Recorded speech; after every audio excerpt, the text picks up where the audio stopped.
Hello everyone, welcome back to my channel, or welcome if you're new. Today we are doing May monthly favorites. So I used to do monthly favorites videos every month. I did it for like 6 months in a row or something like that. These videos typically don't perform very well, so I stopped making them. I think the last one I did was in February, so I skipped March and April. But I kind of like making these videos, so I decided that why not? Even if not a lot of people watch it, it's still fun for me to make them. It almost serves as like a little mini life update of what I've been doing for the past month or so.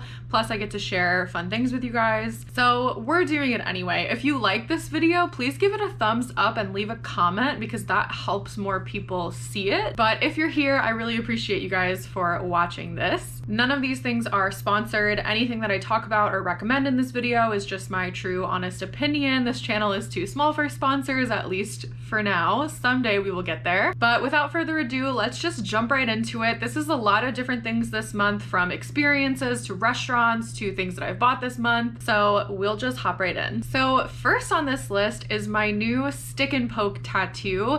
If you follow me on TikTok, which is linked below, if you don't follow me, go check me out on TikTok.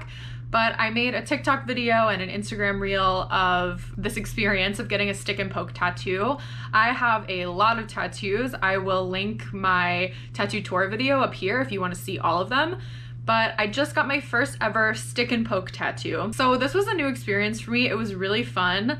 The woman who did my tattoo is Jillian Boss Christofferson. I will put her link down below if you want to check out her work. She was part of this little like pop-up flash event near my house in Philly, and so I decided to go and signed up for a tattoo.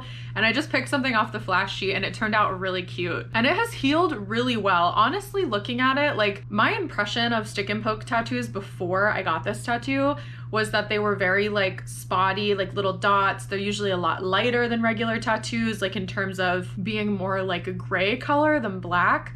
But this tattoo is not the case at all. I don't know if it's her technique with doing it or something different, but it looks just as dark and just as like straight lines as any of my other tattoos that were done with the machine. So I loved this experience. I'm super interested in getting more work done. So if you have any questions about that, leave them down below and I'll try to answer them because this was a cool, different experience for me. Next up, yesterday I got my nails done. I think they turned out so cute. This is the color. I hope this is focusing, but it's one of the new like OPI summer colors that I guess they just released.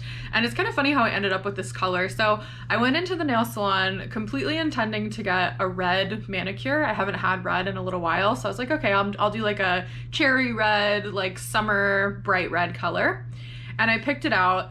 And then the lady was like, are you sure you want this color? She's like, you don't want something more fun for summer? And she was like kind of shaming my color choice, like in a nice way. She wasn't being rude. She was kind of being funny about it. And she was like, let me pick you something that's more fun for summer. And I was like, okay. And she picked this color and I really like it. I'm actually thrilled with how this turned out. I feel like a little fairy. That's what this color reminds me of. So definitely check this out if you're looking for a new like fun summer manicure color approved by my manicurist. This is the one. It's called Bikini Boardroom by OPI. And like I said, it's in their new like summer 2023 collection. Next is this piece of art that I bought. I actually don't have it yet. I'm going to pick it up tonight, but I'll pop up a picture so you guys can see what it looks like. I am so obsessed with this. My boyfriend and I did like a little thrifting day in Manayunk in Philly over the weekend. And we went into this store that I had never been into before called Urban Burb. It's like on Main Street in Manayunk. And they had this gorgeous artwork hanging right up next to the door. I was so obsessed with it. It was quite expensive, and I could see on the tag that they've had it since February because all the products have like the date that they came into the store. So I could see that they had it since February. It was kind of expensive, but I really loved it and I couldn't stop thinking about it. So later on when I got home, I sent them a message on Instagram and I was like, hey, I'm obsessed with this piece. Do you have any flexibility on the price? And they were like, yes, we can give you this other price. They took $60 off of it. And they said, if you buy it today, we can give it to you for this price. And I was like, cool, awesome. So I called them and paid for it over the phone. And then tonight I'm going with my friend who has a car to pick it up. I am so obsessed with it. Like just looking at it, I thought it was gorgeous. It's really big. And I took a photo of it and I like looked it up online, and it's actually based on this really cool like fresco painting from Pompeii that is now in a museum in Italy. It's a painting of like spring, or like the personification of spring, and I think it's so beautiful. I really like that in my version it's all this kind of blue tone, and I think it's gonna fit in so well in my new apartment. I'm planning to move at the end of the summer, so I've been kind of keeping an eye out for things that I want to bring with me to a new apartment. I have a very specific vibe in mind of like the style I want to go for in this new space, and I feel like this fits in perfectly. So I'm super happy that I found this and that they gave me a better price on it. Another really fun thing that I bought just the other day actually are these little salt and pepper shakers. I'm so obsessed with them. It's like a pink glass salt and pepper shaker. Well, there's two of them. One would be salt and one would be pepper, obviously. But they're so cute. They're glass. They have this kind of like cool geometric cut. I have never seen something like this. They're pretty tiny, but I just thought these were like so cute and dainty. I found these, this is a tip for you guys, when I was at this little vintage market. It's the Liberty flea market that happens like once a month or so in Philly. There's a woman who has a vintage store. I'll link it below. It's called Do Good Vintage, and her name is Claire. She and I like kind of know each other, I guess. Like not really, but like I talk to her every time I come to these markets. I've bought stuff from her before. So I'll always like say hi to her and chat with her and like tell her, you know, if I'm looking for something in particular. And then she messaged me on Instagram and she was like, I have these really cute pink salt and pepper shakers, and I know that you love pink glass, so I wanted to show them to you. And I was like, yes, sold. I want them. They're so cute. And then she delivered them to me like a couple days later. So that's my tip for you. Talk to the people at these vintage markets, make friends with them. And if you're looking for something in particular, they might be able to source it for you and like offer it to you before anyone else gets their hands on it. That has definitely been working for me so far. Okay, now I want to talk about a couple of experiences I had this month. Chiefly among them is the Taylor Swift Eras Tour. I was lucky enough to not only get a ticket to the Eras Tour period, but to get a floor seat ticket. And the way that this happened is kind of random. My best friend is the one who's like the really big Taylor Swift fan. I like Taylor Swift. I'm a fan of Taylor Swift, but I'm not like on her level, if you know what I mean. But she was able to do the little like Ticketmaster thing. It was like the pre-sale or like verified fan thing. And then all that shit went down with Ticketmaster where they like oversold it, or they sold a lot of tickets to bots, and like the real fans weren't able to get tickets, blah, blah. You guys have seen the news, you know? So later on, I guess Ticketmaster had to like buy back a lot of tickets from the bots and then re-offer them to the actual fans. So that's what happened to my friend. She got an email one day and it was like, hey, you have a chance to buy tickets to the Eras Tour. You can only get 2 tickets and you don't get to pick them. You just tell us like your budget range and then we'll offer you whatever tickets we have within that range. So that's what we did, and we ended up getting floor seats, which was crazy. I have never been to a big concert in my life ever. Like I've only been to probably like 5 maybe concerts in my life, and they've all been at like very tiny venues and like really small little artists.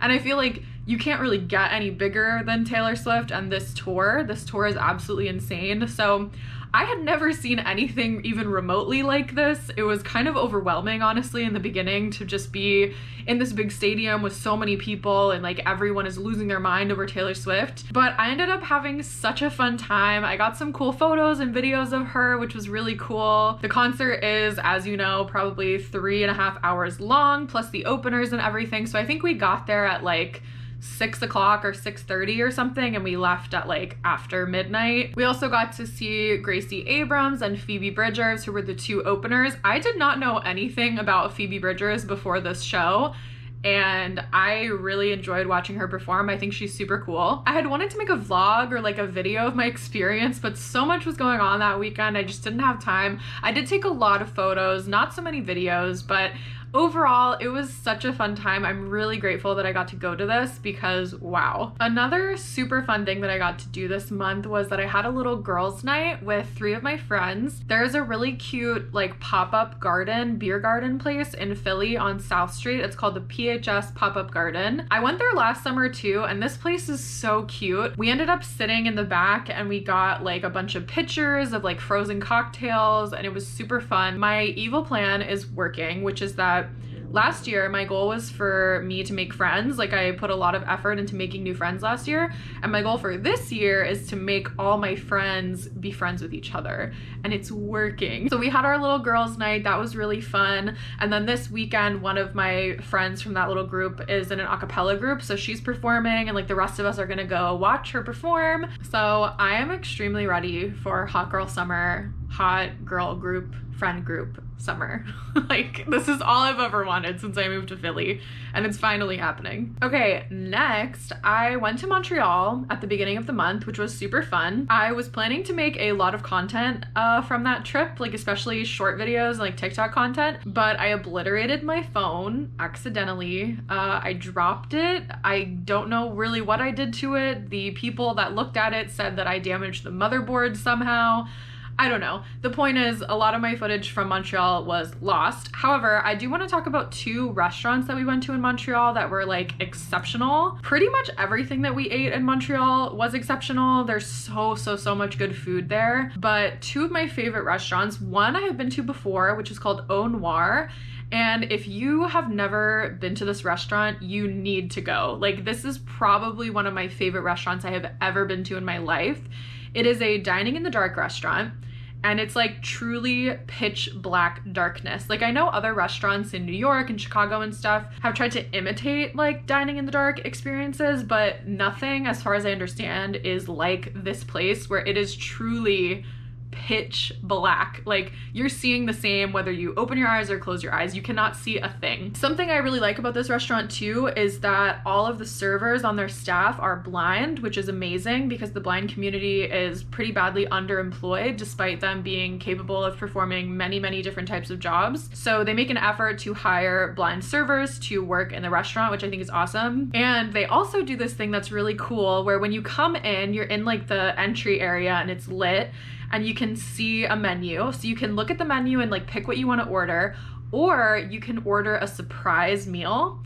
So you tell them like if you have any allergies, and then other than that, they just bring you surprise courses. So when we went, we did like a surprise wine, appetizer, entree, and dessert. So we didn't know what we were gonna get, and while you're eating it, you don't know what it is. So you really have to try to figure out like what you think you're eating. And one thing that's nice is that if you order the surprise and you're with someone else, like the other person is eating the same thing as you can kind of discuss with them like what you think it is or like what you're finding on the plate and as you're navigating around your plate. So that's what I really recommend. If you're adventurous with food, go there and get the surprise meal because it's a super cool experience. The other really good restaurant that we went to is called Tiradito.